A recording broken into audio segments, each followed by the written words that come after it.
चाचा कहवा से बहू लैबा तनिका विचार चाचा कहवा से बहू लैबा तनिका विचार चाचा बेटवा से जादे बेटी होली सहारा चाचा बेटवा से जादे बेटी होली सहारा चाचा कहवा से बहू लैबा तनिका विचार चाचा का होली बेटी चाचा अभी ना बुझाई हो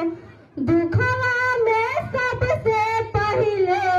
बेटिए मुआई हो का होली बेटी चाचा अभी ना बुझाई हो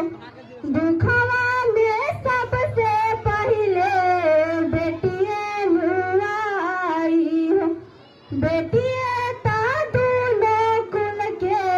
लाज बचावे चाचा का होली बेटी चाचा अभी ना बुझाई हो बेटी नहीं बेटा चाहिए आदत सुधारा चाचा कहवा से